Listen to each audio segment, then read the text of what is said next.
now tuning in to the finest podcast on the airwaves. So check it out.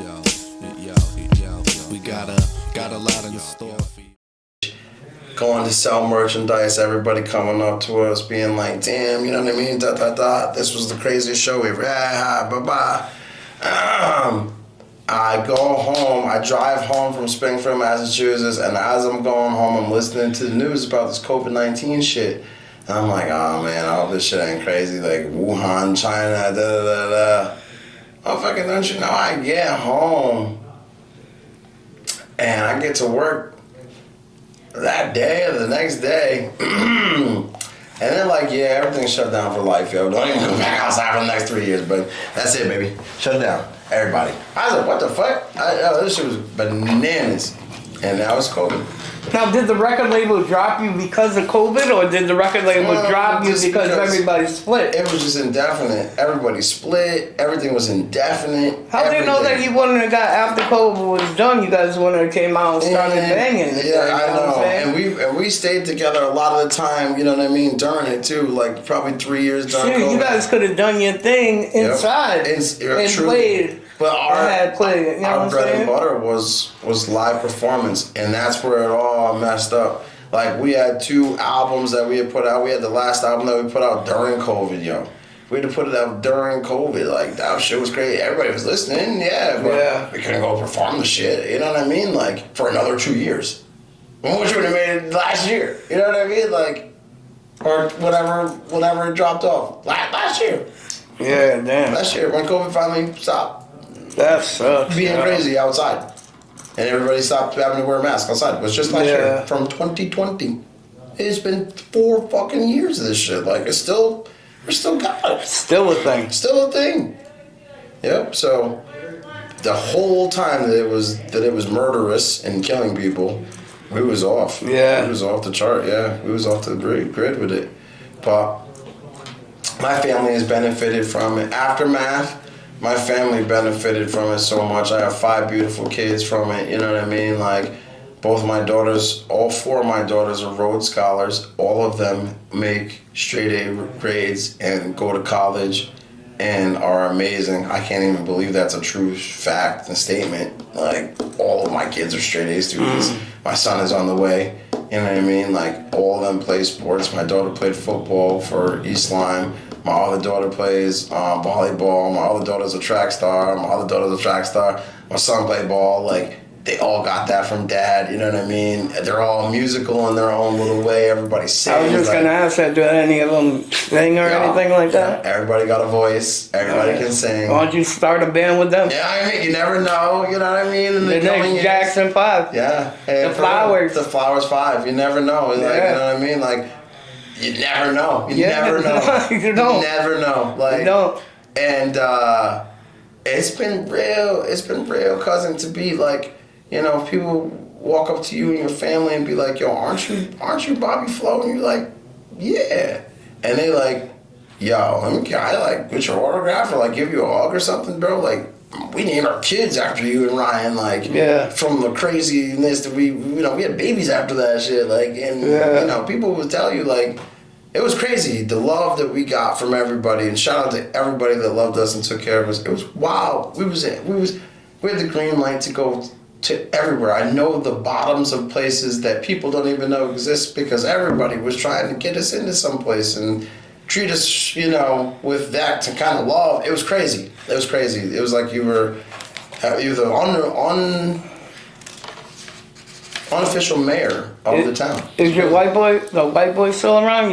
That's your best friend, right? Yeah, Ryan Kane. So Kane of Flowers and Kane. He still lives in New Haven. So why don't you 2 do something? We should. Absolutely. Just acoustic. Yeah, but it would have to be. But you know, it have to be acoustic for right now. We have our boy play the drums. He's still around. You know what I mean? Like, there's 3 of us still around. But at the level that the music was, it's hard to take it from the depth that it was at to that level of a low. You know what I mean? Like, we're more for arenas were not for dinner time. You know what I'm saying? Yeah. Just like brushes and being light and gentle. Maybe when we're 50, we'll keep remembering the music and we'll go for dinner time and be happy with it. But it's crazy that they don't even want to do it either. I would love to. I talk to them all the time like, look, let's get back in it. Fuck it, me, you, and Nate, and we got a good time. Shit. You're never too old. Yo, make a little $500 extra on the side every couple of weekends, yo. Yeah. Who cares? Like, it's a little, you know what I'm saying? Obviously, this is not for fame, it's for fun, I always tell them now. We're not doing this to be the best in the world. Though. Yeah. You can play that music at any day of the week. You don't know what year that was. You don't know what month that came out. It's music. Like, how did you feel after all this? The group broke up. You lost your label. Did you get depressed? Oh my God. I'm glad that you asked me. Yo, you're a good interviewer, yo. Your flow is ridiculous. Like, God, give you that. I really do. Like, that's crazy that you're asking me all that, you gathering all that, and because I went through probably, this is what makes me me today. At 38, when that was going on, I went through the most deepest depression of my life. I lost my wife. She didn't want to be married to me no more. I lost the band. They didn't want to be married to the music no more.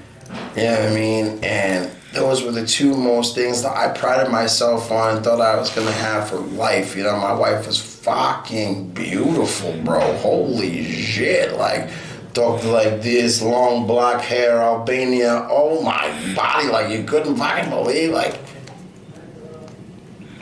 but my dream was ruined there. She just didn't want to be married anymore. You know what I mean? My band that is all over the country, bananas, crazy. Everybody, every man, woman, and child in a 40-mile radius knows who we are by first name. Has no desire to fucking play anymore. Bro, I think I probably cried for 378 days, I think. I counted, I'm pretty sure. Every day, as hard as I possibly could. Every day. But, and uncontrollably too. I would just sit there and it would just come. And I just couldn't control it. And I would just cry as hard as I fucking could. Until it stopped. And I'd be like, okay, I'm done.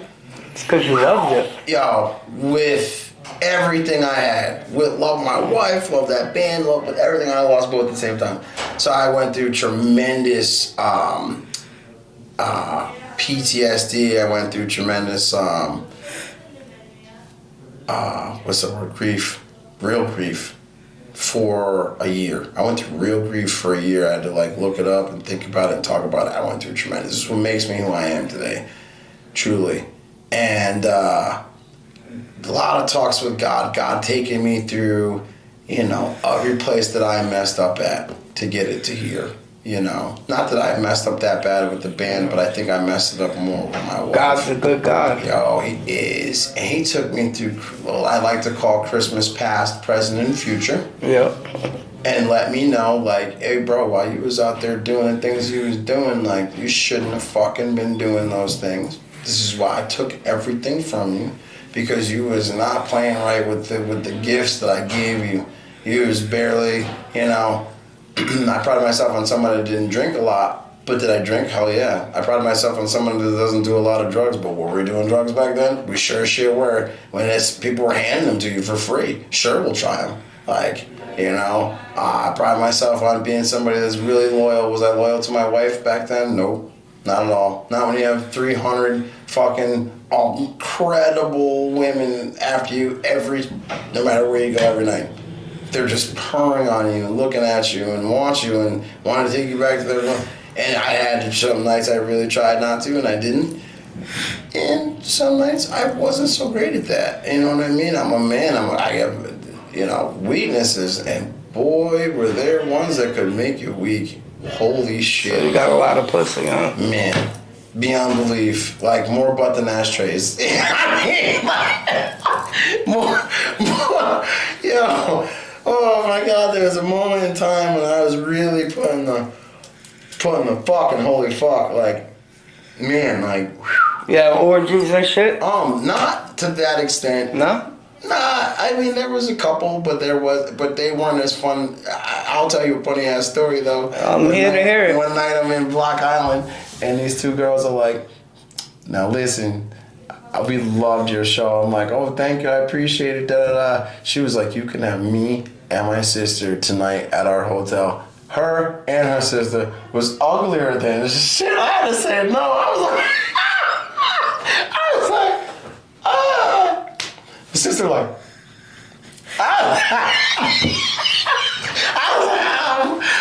listen, I don't do those kind of things no more. I don't want to see no incest. Clean up my life.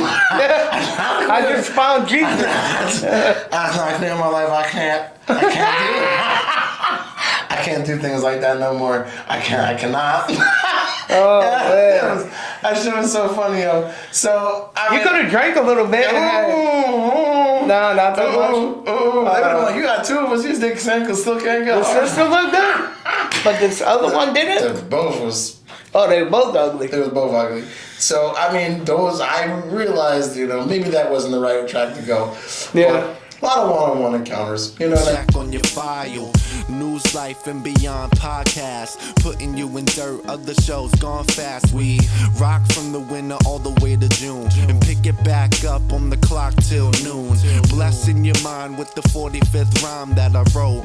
Raps got you in the chokehold. So don't be surprised if we get beyond gold. With the freshness, never gets old. We lock on the mics and discuss hot topics. Got you sweating like you're walking through the tropics. Rocking with the best duo, Adam A. And right next to him be the man Steve J. Touche if you're getting plays, cause I get a lot too. So let's represent the whole crew. News, life, and beyond podcast. Yeah, we rocking it, non-stopping it.